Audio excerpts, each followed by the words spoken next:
부동산 펀드 투자 사례를 이번에는 살펴보도록 하겠습니다. 제가 투자와 관련해서 아까 대출형, 임대형, 개발형에 대해서 간단히 설명을 드렸는데요. 제가 어떤 투자 사례를 복잡하게 갖고 오기보다는 좀 더 쉽게 좀 단순한 형태를 가지고 와서 이 부분에 대해서 전반적인 이야기를 드림으로써 좀 앞으로 공부를 함에 있어서 좀 더 도움이 되실 수 있겠다 싶은 형태로 한번 설명드려 보도록 하겠습니다. 일단 대출형 펀드에 대해서 설명드리겠습니다. 왼쪽을 한번 보시면 부동산 펀드를 만드는 거기 때문에 자산운용사, 판매회사, 신탁업자, 일반 사무관리회사가 이 부동산 펀드 설정에 참여를 당연히 하게 됩니다. 일단 대출형 상품이라고 하면 어디서부터 시작이 되냐? 오른쪽 하단을 보시면 차주인 시행사에서 시작이 됩니다. 즉 시행사가 어떤 토지를 가지고 있다고 가정을 해보겠습니다. 이 토지를 어떻게 개발할까에 대해서 고민을 했을 테고, 만약에 그 토지에 아파트를 지을 수 있다는 가정하에 부동산 대출형 상품에 대해서 한번 쭉 살펴보도록 하겠습니다. 차주인 시행사는 이 토지에 대해서 만약에 처음부터 소유권을 갖고 있을 수도 있지만, 만약에 소유권을 갖고 있지 않은 상태에서 이 사업장에 대해서 사업을 한다면 수익이 날 거라고 판단이 들었을 수 있습니다. 시행사는 이 토지에 대해서 일단은 토지 지주를 만날 테고요. 그 토지 지주로부터 얼마에 파세요라는 협의의 결과를 가지게 될 것입니다. 만약에 토지 금액이 500억이라고 가정을 해보겠습니다. 시행사가 200억이 있고 잔금을 치르려면 취득세 등을 포함하면 500억이 한 약 5% 되면 25억이 필요하니까 325억에 대한 대출이 필요하게 됩니다. 이렇게 개발 사업이 본격적으로 들어가기 전에 대출을 받는 것을 브릿지론이라고 하고, 용어로는 BL이라는 단어를 통상적으로 많이 사용을 합니다. 브릿지론을 구해야 되는 차주는 이제 대주를 찾아야 됩니다. 대주를 찾기 위해서 은행이나 아니면 저축은행 등에 가서 자기가 갖고 있는 계획을 설명을 하게 되는 거고요. 그렇게 설명하는 금액 것에 대해서 대주가 인정을 하게 된다면 그 대주는 언제 어느 시점에 대출을 하겠습니다라고 이야기를 하게 될 것입니다. 왼편에 보시면 신디케이션 론이라는 표현이 있는데 총 대출 채권 1,400억, 그 다음에 대주 1부터 대주 6까지 금액이 나눠져 있습니다. 만약에 저희가 아까 얘기했던 350억을 하나의 대출 기관이 다 투자를 한다. 그러면 신디케이션 론이 아니라 하나의 대주로서 끝이 나게 되는 거고요. 하나 이상의 기관이 참여를 해가지고 그 금액을 나눈다고 하면 그럴 때는 신디케이션이라는 표현을 통상적으로 사용을 합니다. 그렇게 350억을 조달을 하게 되는 거고, 그 경우에 만약에 저희가 200억이라는 금액을 참여를 한다면 부동산 펀드는 대출이 기표되는 그 시점에 부동산 펀드를 만들어서 이 차주에게 그 돈을 지급함으로써 대출형 펀드를 만들었다, 대출에 참여했다, 이런 형태가 됩니다. 이렇게 토지를 확보하게 된 시행사는 이 토지를 확보한 것에 대해서 개발을 하기 위한 그 다음 스텝으로 넘어가야 됩니다. 그러기 위해서는 건축사무소를 만나야 되고 거기에 조감도를 얹혀야 되고 인허가 등을 완료하게 됩니다. 이렇게 인허가 등을 완료를 하게 된 이후에 이 시행사는 시공사를 만날 거고요. 시공사한테 시공 견적을 받게 되고 그 시공사는 수주 참여를 통해 가지고 얼마의 공사단가 800만 원에 이 아파트 평당 800만 원에 이 아파트 현장에 참여하겠다 등의 이야기를 차주한테 전달할 것입니다. 이렇게 구획이 갖춰지게 되면 이 시행사인 차주는 다시 한번 자금 모집을 하기 위해서 대주를 만나러 돌아다닙니다. 그 경우로 저희가 이제 본 PF를 실행한다라는 표현을 쓰고 있고요. 여기서 본 PF는 프로젝트 파이낸싱이라는 표현을 씁니다. 이 프로젝트 파이낸싱이라는 표현은 각각의 아주 다양한 사례들이 많고, 이 경우에 통해 가지고 어떻게 대출을 한 것을 그렇게 온전하게 회수할 거냐에 대해서 고민을 하기 때문에 이런 표현을 사용한다. 저는 그렇게 좀 생각을 하고 있습니다. 만약에 이제 차주가 이제 본 PF를 하기 위해서 공사비도 필요하고 하기 때문에 약 한 1,400억의 돈이 본 PF를 일으키겠다라고 가정을 했을 때 이 1,400억을 투자하는 투자자들은 내가 1,400억을 빌려주면 이 시행사가 어떻게 그 돈을 갚을 것인지에 대해서 고민을 하기 시작을 합니다. 일단 돈을 빌려줬기 때문에 그 돈을 빌려준 것에 대한 담보를 잡아야 될 거고요. 담보는 통상적으로 근저당을 설정하는 방법도 있지만 근저당이 아닌 오른쪽 상단에 있는 신탁회사한테 토지에 대해서 신탁을 맡기고 우선수익권을 받는 방식으로 하는 경우가 더 많습니다. 이러한 신탁회사는 사업관리 및 자금관리 관련된 업무를 하게 되고요.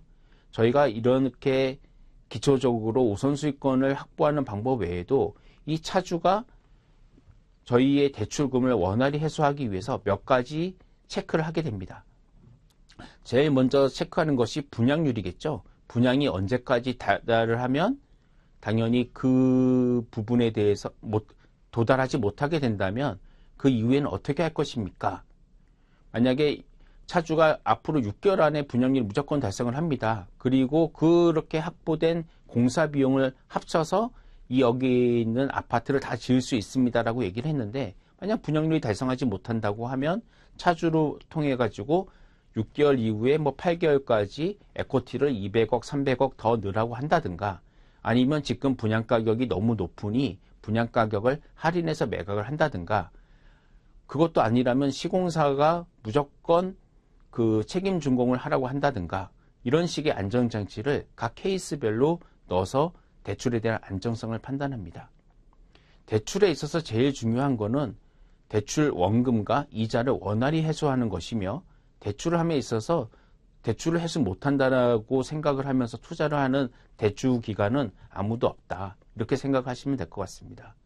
제가 이 부동산 펀드를 본 PF 쪽에 좀 더 표현을 해서 이 그림을 반영을 했는데요. 그 이유는 부동산 펀드는 다수의 투자자로부터 돈을 모으는 거기 때문에 아까 얘기했던 브릿지론 같은 단계에서는 투자를 하는 상품이 이렇게 많지는 않습니다. 없다가 아니라 많지 않다는 겁니다. 저희는 상품이고 그 다음에 다수의 투자자로부터 돈을 모으는 거기 때문에 이 투자 자금이 목표 수익률에 부합되는 안정적인 상품을 구성하기 위해서 노력을 합니다. 따라서 이 돈을 어떻게 하면 안전하게 회수할 수 있을까에 대해서 끊임없이 고민을 하고요. 그 다음에 제일 아래에 있는 시공사한테 이러한 부분에 대해서 책임을 전가하는 형태로 구조를 짜기도 합니다. 시공사는 책임 준공 및 미이행시 채무 인수한다 라는 표현이 있습니다. 책임 준공이라고 하는 것은 공사를 30개월 동안 할 건데 30개월 안에 자기네들이 만약에 준공을 못 시킨다. 그 경우에는 지금 나간 대출에 대해서 만약에 지금 나간 게 1,400억이라고 하면 1,400억 플러스 이자에 대해서 모두 인수하겠다라는 확약을 하는 것을 저희가 미이행시 채무인수라는 표현을 쓴 것입니다. 그러면 이러한 시공사들도 회사채 등급이 있는 곳과 없는 곳으로 나눠집니다. 회사채 등급이 굉장히 신용도가 A급 이상이 되는 현대 엔지니어링이라든가 현대건설 이런 곳들이 사실은 채무 인수 해준다는 것과 도급 순위가 이제 100위권이 훨씬 넘어가지고 저희가 잘 들어보지 못한 시공사들이 채무 인수한다는 것은 또 다른 형태가 됩니다. 하지만 이제 그러한 각각의 경우에도 시장에서는 자금 조달을 하는 경우의 방법이 다양하게 있고요. 그 각각의 케이스별로 다양한 안전장치를 바탕으로 이러한 대출형 펀드가 만들어진다. 이렇게 이해하시면 될 것 같습니다. 다음 페이지 보도록 하겠습니다. 임대형 펀드에 대해서 제가 한번 표현을 했습니다. 왼쪽에 신탁업자 판매회사, 일반 사무소 탁회사가 당연히 있고요. 본건 같은 경우는 어떤 빌딩을 매입하는 경우를 산정해서 했습니다. 공공빌딩이라는 표현과 같이 저희가 어떤 오피스를 매입한다고 가정을 해보도록 하겠습니다. 저희가 이제 오피스를 매입함에 있어서 크게 4가지 분류가 있다고 보시면 될 것 같습니다. 뭐 다르게 보면 오피스 중에 코어 오피스다, 코어 플러스다, 그 다음에 오퍼튜니티다, 뭐 이런 표현들을 뭐 저희가 이제 그 부동산 관련 책들을 찾아보면 많이 나오는데요. 코어 부동산이라고 하면 어떤 도심의 우량 자산을 이야기하는 겁니다. 만약에 광화문이다, 그러면 서울 파이낸스 센터 같은 곳이 아주 그 SFC 이런 명칭을 가지고 있는 빌딩이 대표적인 빌딩이라고 볼 수 있습니다. 그런 것들의 자산, 그 투자자로는 지금 이제 싱가포르 투자청인 GIC가 현재 가지고 있고요. 이러한 빌딩을 어느 지역에 갔을 때, 그 오피스 하면 바로 알아들을 수 있는 것이 이제 코어인 오피스다. 이렇게 보시면 될 것 같고, 보통 위치와 면적, 접근성, 이런 것들로 코어나 코어 플러스 등을 좀 구별을 한다. 이렇게 이해하면 될 것 같습니다. 그 다음에 오퍼튜니스틱형이라고 하면 그 빌딩에 대해서 어떠한 것을 뭐 임차인을 변경한다 또는 리모델링을 통해 가지고 어떤 대수선을 통해 가지고 가치를 올린다, 이런 것들이 그러한 유형의 빌딩이라고 보시면 될 것 같습니다. 임차인을 바꾸는 것은 뭐 아주 뭐 쉬웠기 때문에 뭐 소프트 밸류에이션이라는 표현을 쓰기도 하고요. 그 다음에 어떤 시설에 대해서 개선을 했다라고 하면 그 개선을 통해 가지고 더 높은 임대료를 낼 수 있는 임차인을 구할 수 있다, 이렇게 이해하시면 될 것 같습니다. 저희가 일단 아까 투자에 대해서 검토했던 것과 동일하게 제일 먼저 공공빌딩에 대해서 회사에 접수가 됩니다. 그럼 접수가 되면 저희가 그 접수된 물건에 대해서 분석을 합니다. 임대료 수입은 총 얼마가 되고 연 관리비나 이런 수입은 얼마가 되며 이 건물을 운영함에 있어서 어떠한 지출이 발생하는지를 확인을 해서 결과적으로 순 영업이익, NOI가 얼마나 되는지를 체크를 하게 되고요. 그렇게 되면 시장에서 어느 정도 수익률이 면 투자자가 상품에 투자할지에 대한 그러한 분석을 하게 됩니다. 통상 이러한 분석을 함에 있어서 캡레이트라는 단어를 많이 쓰기도 하고, 시장의 지표로 한국 같은 경우는 3년 국고채 금리에 대해서 어떤 기준으로 잡기도 합니다. 지금 제가 이제 촬영하는 날짜 기준으로 2025년 7월 4일인데 오늘자 3년 국고채 금리가 한 2.4% 정도 될 것입니다. 그러면 여기에 스프레드를 감안해서 만약에 한 3% 정도 스프레드를 감안하면 5.4% 정도가 되고, 5.4% 정도가 시장에서 투자자가 요구하는 수익률인데, 우리가 갖고 있는 빌딩은 코어 부동산이니까 이 코어 부동산이라는 것은 너무 좋은 빌딩이고 안정적인 수익률을 달성할 수 있으니 일정 부분 수익률을 기준치보다 높다 낮다를 반영을 한다, 이렇게 이해하시면 되고요. 만약에 그 빌딩이 오퍼튜니티다, 그러면 기본적으로 시장에서 한 5에서 5.5, 아까 얘기했던 5.5 정도 수익률이 발생을 하는 건데, 이 오퍼튜니티라는 거는 기본적으로 그 위험이 반영되어 있는 자산이기 때문에 리모델링 후 임차인이 안 찰 수도 있고요. 그 다음에 리모델링의 결과가 저희가 의도한 것과 좀 다르게 시장에서 반영이 될 수도 있기 때문에 그 경우에는 뭐 수익률이 한 7% 정도 되게 해야 되겠다 라고 생각을 하고 가격을 산정한다, 이렇게 좀 이해하면 될 것 같습니다. 자산운용사는 이렇게 부동산 펀드를 만듦에 있어서 펀드를 만들어서 운용을 하게 되고, 운용을 할 적에 왼쪽 하단에 있는 자산관리회사나 시설관리회사와 별도의 계약을 체결해서 이 부동산을 관리를 하게 됩니다.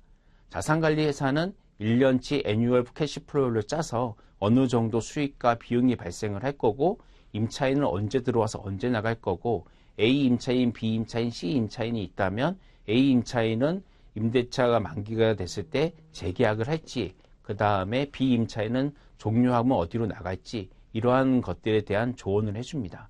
또한 공실이 발생을 한다면 이 공실 부분을 어떻게 채울 것에 대한 전략, 그 다음에 주변에 현재 임차를 찾고 있는 임차인이 어디에 위치하고 있는지 등을 파악을 해서 저희한테 보고를 해주고, 저희는 그 내용을 참고해서 전략을 짜고 거기에 맞춰서 이 빌딩으로 발생할 수 있는 수익을 극대화할 수 있는 방법에 대해서 고민합니다. 이렇게 운용의 과정을 거치다 보면 저희가 최종적으로는 언제 매각할까에 대한 고민을 하게 됩니다. 매각에 대한 시점은 아까 얘기했듯이 기준금리에 대해서 반영을 하고요. 그 다음에 금통이나 이런 데서 발생하는 금리 추이, 그 다음에 국제금리 이런 것들도 모두 다 살펴보면서 결과적으로 시장에서 원하는 캡이 어느 정도 될 것인가에 대한 고민을 하게 됩니다. 결과적으로 저희가 만약에 내년도에 저희가 이 자산을 팔기로 결정을 했다라고 가정을 하면 올해 우리나라 금통위에서는 7월 이후로 한 2번 정도 금리 인하를 하겠다라는 뉘앙스를 보이고 있기 때문에 저희는 현재 기준금리에서 한 0.5% 정도 빠질 수 있다라고 판단을 하게 되고요. 그 다음에 지금 시장이 많이 활성화되어 있지 않기 때문에 이러한 것을 어떻게 또 고민할 것이냐. 금리가 빠진다고 하면 많은 보유자들이 매각 가치를 올려받을 수 있기 때문에 매물 출현이 많이 나타날 텐데 이러한 매물 출현이 어느 지역에서 어떤 운용사가 언제 시점에서 매물이 나올 거냐를 다 파악을 합니다.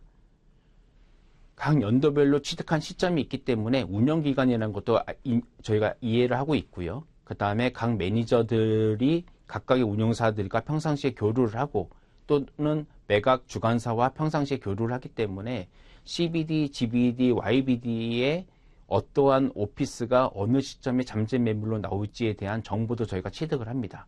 이런 것들을 바탕으로 종합적인 판단을 해서 매각 타이밍을 결정을 하고 그렇게 해서 펀드는 만기가 있기 때문에 만기에 적시상한 투자자의 돈을 돌려주는 수 있는 것을 고려해서 최종적으로 매각을 진행을 하며 매각을 진행할 적에는 아까 매각 주관사가 설명드렸던 것 같은 프로세스로 CA를 배포하고 티저를 배포하고 그 다음에 정식 IM을 배포해서 잠재적 매수자를 구해서 저희가 양해각서를 체결하고 최종적으로 약 한 2, 3개월의 시간을 준 이후에 매매 계약을 종료를 하는 그런 프로세스를 다시 걸치게 됩니다. 그렇게 회수된 자금은 다시 저희가 그 부동산 청산에 대한 절차를 거치면서 투자자에게 돌려주는 그런 일련의 프로세스를 가진다. 이렇게 이해하시면 될 것 같습니다. 다음 페이지 보도록 하겠습니다. 지분투자형입니다. 지분투자형이라고 하면 개발형 펀드를 의미합니다. 개발형 펀드는 SPC로 만들 수도 있고 그 다음에 PFV로 만들 수도 있고 일반 부동산 펀드에서 자체적으로 개발도 할 수 있습니다. 하지만 부동산 펀드와 같은 경우에 차입 제한의 룰이 있습니다. PFV 같은 경우에는 차입에 대한 제한이 좀 없습니다. 그 다음에 니츠 같은 경우로 개발을 할 경우에도 부동산 펀드와 차입 제한에 대한 퍼센트 그 배율이 좀 다릅니다. 이러한 차이 때문에 각각의 사이트별로 어떠한 구조를 만들어서 개발 사업을 할지에 대한 결정을 하게 됩니다. 만약에 지금 제가 준비한 것 같이 PFV로 만약에 사업을 진행을 한다고 하면 PFV에는 금융기관이 5% 참여를 해야 됩니다. PFV에 대한 정의는 그 아래에 있습니다. PFV란 그 프로젝트 금융투자회사에 대한 거고요. 법인세법 제51조 2에 따라 회사의 자산을 특정 사업에 운용하고 그 수익을 주주에게 배분하는 그러한 한시적 목적을 갖고 있는 회사인 경우를 저희가 통상적으로 PFV라고 부릅니다. PFV는 부동산 개발을 하기 위해서 설립되어야 합니다. 이렇게 PFV가 설정이 되면 아까 대출형 펀드를 설명드렸던 것과 유사하게 PFV도 어떤 목적물에 대해서 땅을 매입을 하고 거기에 매입을 하기 했을 때 자기의 고유자금, 에코티로 전체 다 매입을 할 수 없기 때문에 은행으로부터 차입을 받게 되고요. 이렇게 토지를 매입한 이후에는 설계사무소 등과 설계에 대한 인허가에 대한 업무를 진행을 하게 됩니다. 그 이후에 인허가가 완료가 되면 본 PF를 일으키게 되고요. 본 PF를 통해 가지고 공사를 하고 그 본 PF 자금으로 최종적으로 건물을 준공시키는 그런 일련의 과정을 거칩니다. 당연히 앞에 설명드렸던 펀드들에 비해서 이 개발형 펀드는 투자 기간이 깁니다. 대출형 펀드 같은 경우는 통상 3년에서 한 5년 정도가 시장에서 일반적으로 통용되는 상품 구조이고요. 임대형 부동산 펀드 같은 경우도 통상 5년에서 7년 정도가 투자자가 느끼기에 적절한 기간이라고 생각을 합니다. 이런 개발형 펀드 같은 경우에는 토지를 매입해서 인허가를 받고 그 다음에 공사를 3년에서 4년 정도 진행하다 보니까 통상적으로 한 7년에서 10년 정도의 시간을 걸치게 됩니다. PFV를 함에 있어서 명기한 것처럼 시행사 또는 저희 부동산 펀드가 같이 지분을 참여를 하게 되고, PFV는 상법상 회사이기 때문에 주총과 이사회 등을 걸쳐가지고 향후 운영하는 일련의 과정 등을 다 결정을 한다. 이렇게 이해하시면 될 것 같습니다. 다음 페이지 보도록 하겠습니다. 이 부동산 펀드 투자 사례는 제가 여태까지 했던 그러한 상품들에 대해서 한번 열거를 해봤습니다.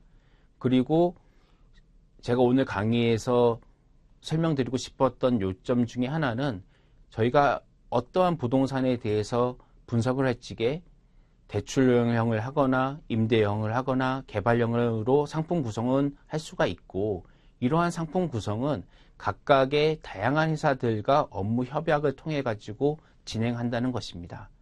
따라서 제가 투자한 대출형 상품 보시면 오피스, 아파트, 오피스텔, 물류창고가 있습니다. 각각의 상품에 대해서 공부를 해야 되고 시장 트렌드를 이해를 해야 됩니다.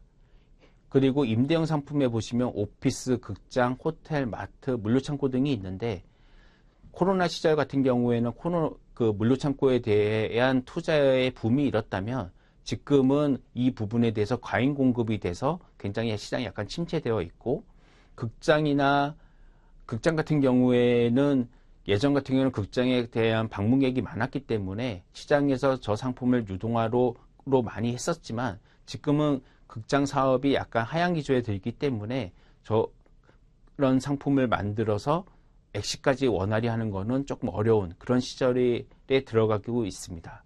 근데 이러한 것들을 하나하나 제가 모두 다 공부할 수 없고 분석하고 리스크를 분석할 수 없기 때문에 오른쪽에 보이는 다양한 회사들로부터 이러한 것들 자문을 받고 있고, 그런 것들이 부동산 펀드가 계약을 통해서 가능하다.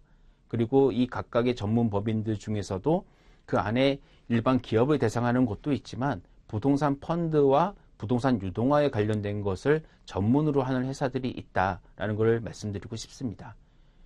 개발형 펀드 같은 경우에 제가 오피스도 개발을 해봤고 벤츠 전시장, 마트, 물류창고 이런 것들을 이제 개발을 해봤는데, 이런 것들을 할 적에 각각의 오른편에 있는 그런 전문가들의 조언이 없으면 제가 어떤 명확한 의사결정을 할 수가 없고, 그러다 보면 개발 사업의 함에 있어서 기간이 길어지고, 그러면 결국은 시간이 돈이기 때문에 저희가 사업 수익성이 떨어지고, 그러면 고객과의 약속을 맞추지 못하는 그런 결과가 발생할 수 있습니다.